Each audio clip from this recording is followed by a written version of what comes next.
Say yes to new beginnings. Yes. Say yes to new standards of excellence. Yes. Say yes to engaging reportage with a difference. Yes. Introducing Yes International Magazine. The time to say yes to your dreams and aspirations is here.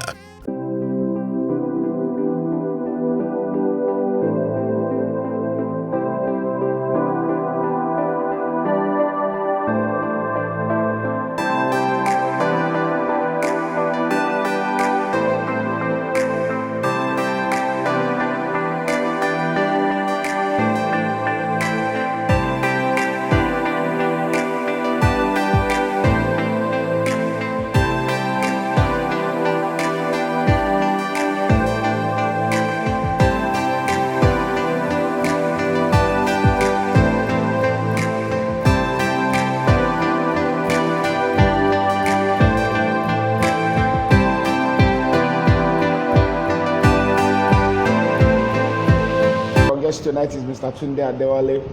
Mr. Tunde Adewale is that popular Nigerian comedian, master of ceremonies, TV host and content producer who is widely known as T.A. T.A. was born on December 19, 1974, and that makes him 46 years old. He had his primary education at St. Paul's Anglican Primary School. His secondary education was at the popular Freeman High School in Surulere, Lagos, and his tertiary education was at the University of Lagos. Now, at what point should an entertainer be taken seriously? An entertainer should be taken seriously at every point. I mean, apart from entertaining, we also mirror the society.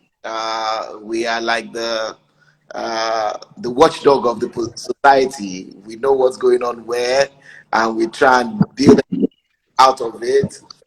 Don't forget, every show you see on TV, every song you hear on radio is a reflection of something that has happened to someone or a personal story, as it were.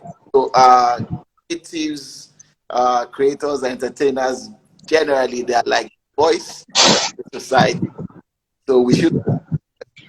Now, how does an entertainer go about monetizing his craft and talent?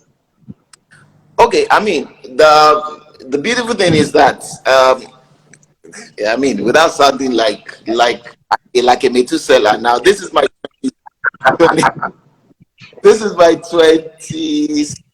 25th year in the business. So I think that we've also been blessed to witness a lot of growth and changes as well in the setup of the industry. I mean, when we started, there wasn't really something you could call an industry, but out of nowhere, we all have a developing or an evolving entertainment industry now. So really, it's that we thank God for the fact that our talents are taken away from us, and they are actually paying premium for those services is something that we should not take for granted. All right. Now, what business lesson, does an entertainer need, to grow, to expand, to make way? Okay, so as an entertainer, I mean, COVID has taught all of us a lesson, a very big lesson, which some of us learned way before COVID. And the lesson is very simple. Entertainment or your life as an entertainer is not as an ending. It's a means to an end, because the beauty of what we do is we have quite a lot of we amass a lot of social equity, personal social capital, really.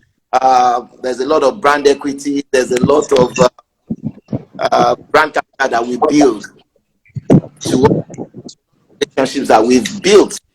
So what is the wise for every artist to learn from the onset is that this is itself is the end. Rather, it can be a means to an end. Even abroad, you have the biggest names in the biggest names in the industry.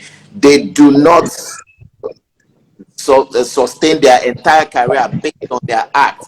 You have Jay-Z that is a rapper and owns, I mean, percentages of businesses that have nothing to do with entertainment at all. He owns shares in quite a lot of companies. Same with Beyonce. Same with Kanye West. I mean, Kanye West became a billionaire not from music. Officially, he's become a billionaire by the virtue of what he's doing with Yeezy and Adidas, I think.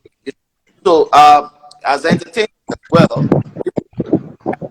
we a couple of us have learned that, and we are trying to evolve and build on the leverage social capital that we've built, and also on the relationships that we've built over the years to um,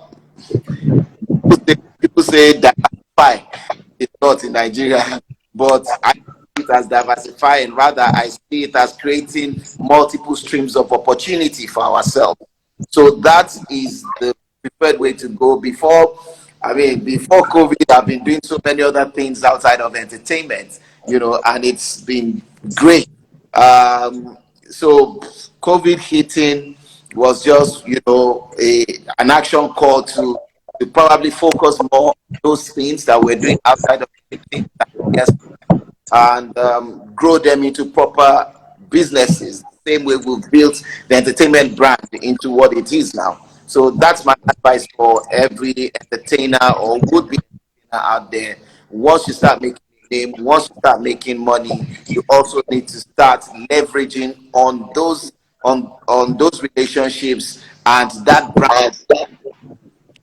All right. Now, how should an upcoming entertainer go about distinguishing himself or herself?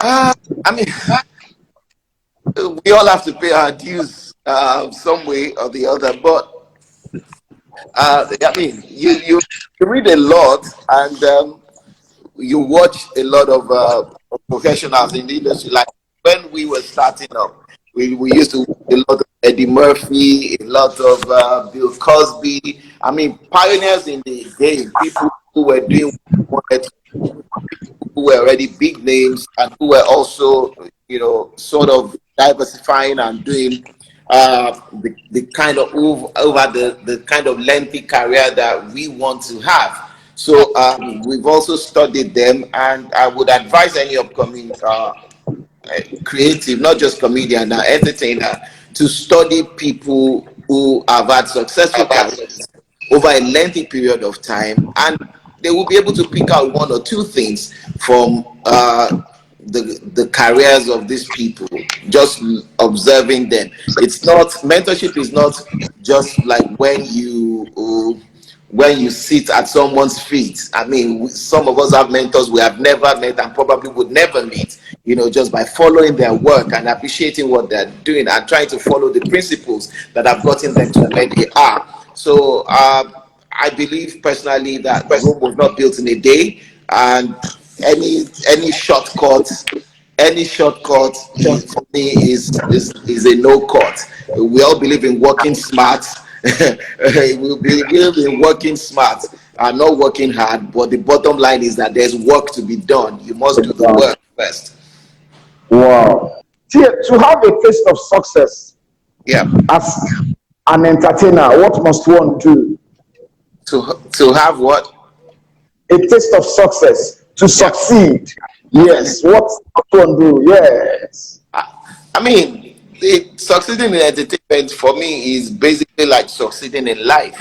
It's like succeeding in any other thing you do. There are basic principles that you should follow. There are basic tenets of success that really no shortcuts can get you there.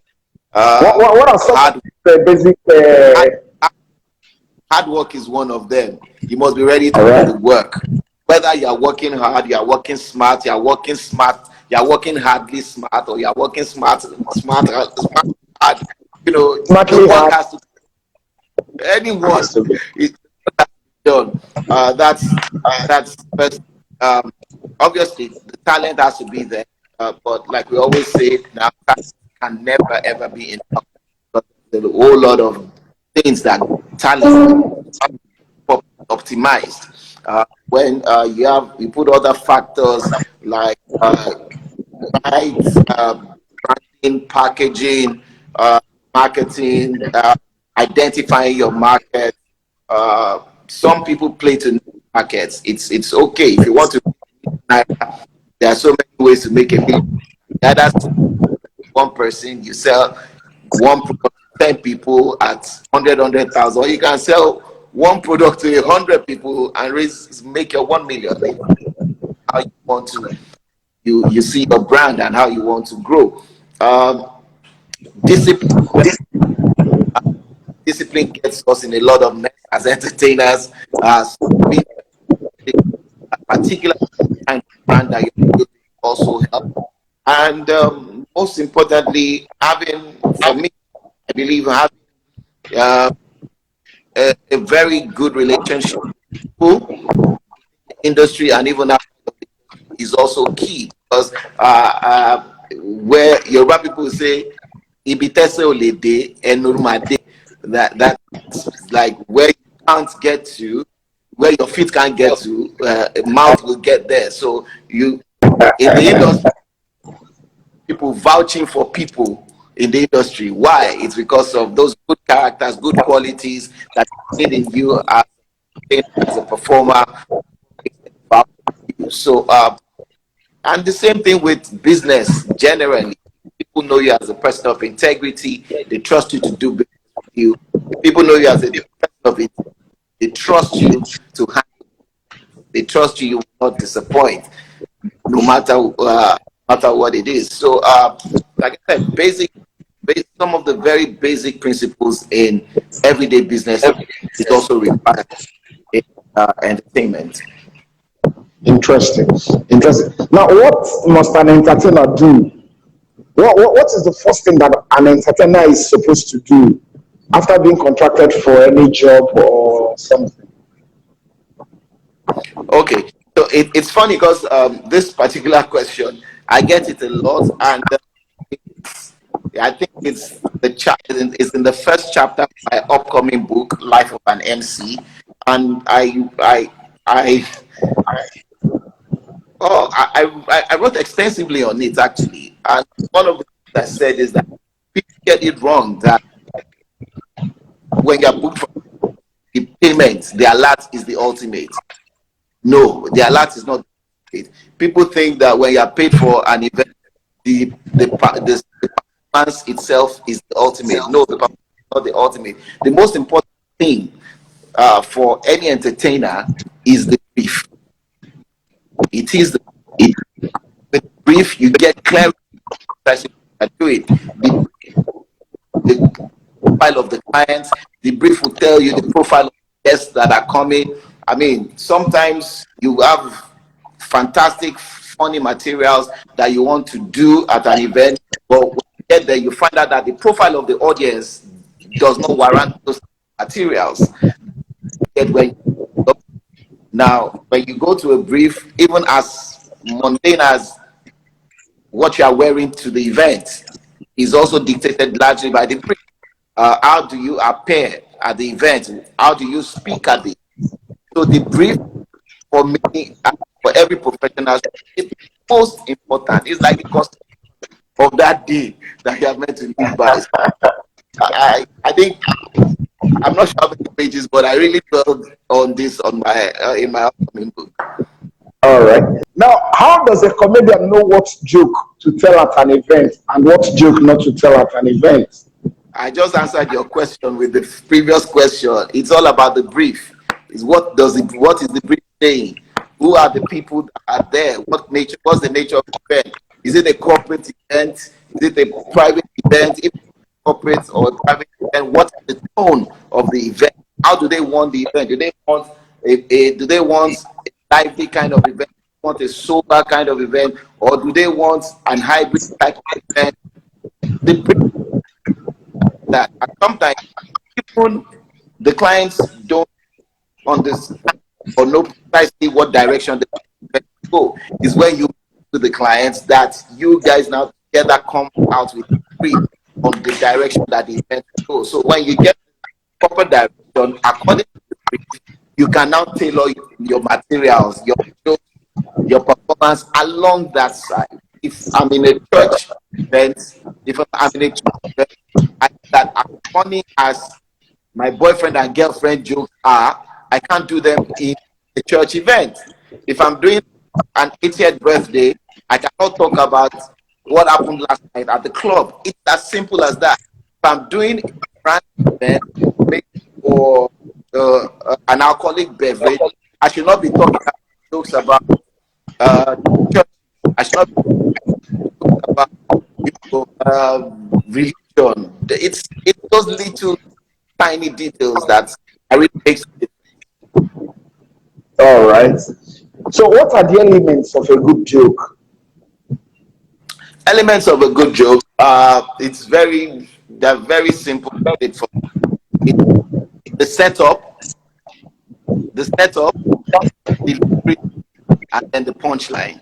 For me, those are the most critical parts. How do you joke? How do you bait the audience? Wait, drop the punchline.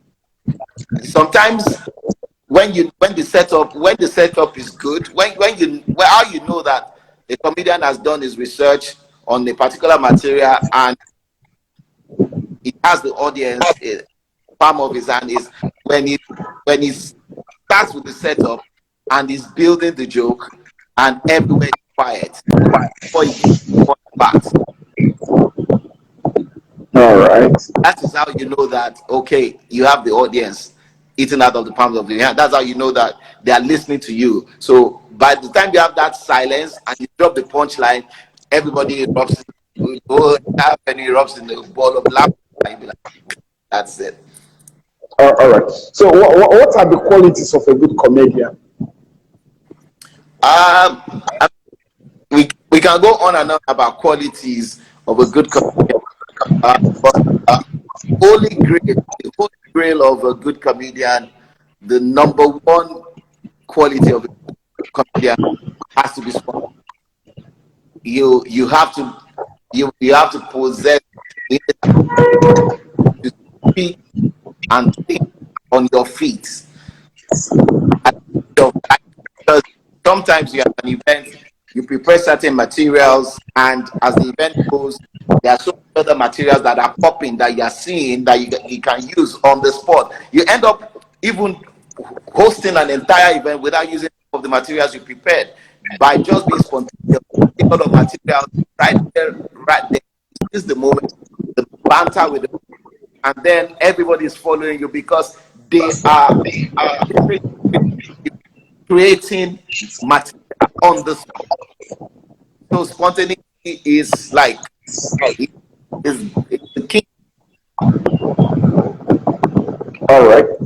So, what are the best avenues for a comedian to come up with jokes? What are the best ways for comedians to get jokes? Everywhere, all around us. Life itself is funny, you know. When you say those words, life itself is funny. What just comes at you is you think of certain things that have happened to you that is funny to you. Do you get? And then you start thinking of all other materials come to you. Life itself is funny. So that's so when I say life itself is funny, I think of, okay, what happened to me when I was in the house on the road? What happened when I went to buy food? What happened when I was in primary school? You know, funny things that happens to you yourself. So every day of our life is laced with a lot of activities that provoke you. Either directly or you are seeing the road. I mean, there's humor around us, and comedians, are trained to use your third eye to see the humor in what every other thing is, every other person passing by and just overlooking. So that's it for me. Like, humor is around us. I'm watching TV, all I'm seeing is the fun. I'm watching football, I'm seeing the humor. I'm listening to music, I'm listening to the lyrics, and I'm seeing something funny in what. So humor is.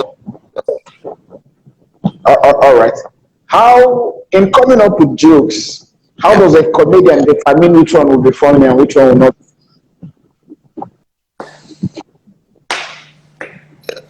Hello, Azuh. Can you hear me? Yes. Did you know what I said?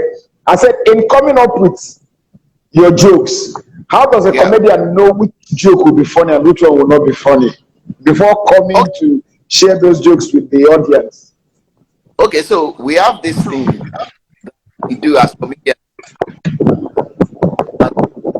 It's not just here, it's worldwide. You once you pick the material that you funny, you tell the closest person to you. It can be your friend, your boys, your girls, your partner. You share it with them. If they find it funny, at the back of your mind, you know that, okay, I got this one. But you don't even tell them that you're testing new materials on them. You just say something that you thought about. You share. If you get a good laugh, you know, okay, maybe I'm onto something here. And then you go outside, you share with another group of people, and you see the reaction.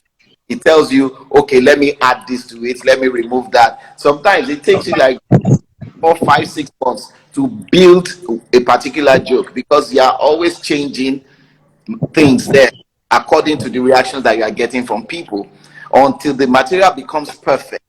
Then you know that, okay, this is a hit material. It can go on and last me another 10, 12 years, 13 years, 100 years, that we've been here when we were small, that are still funny people now. All right. Now, what must a comedian do on stage if he or she tells a joke and the audience does not laugh or they don't find the joke funny? How does a comedian wriggle out of such a situation? I told you that spontaneity is the holy grail. I mean, spontaneity builds on a lot of on a lot of cases, on a lot of stage. Spontaneity just does it for you. If you throw a false flat, you pick up with spontaneity immediately. So, even while you're doing the joke, and you're seeing the reaction, spontaneity also helps you change or tweak the direction of the joke, even during your performance. Spontaneity is very, very key. They are basically on your feet as you're walking. That's why most comedians frown or performers, they frown on the microphone, they're performing, and someone and whispers something in there, because you think that they are just talking. They are talking and thinking at the same time. You get? All right, interesting.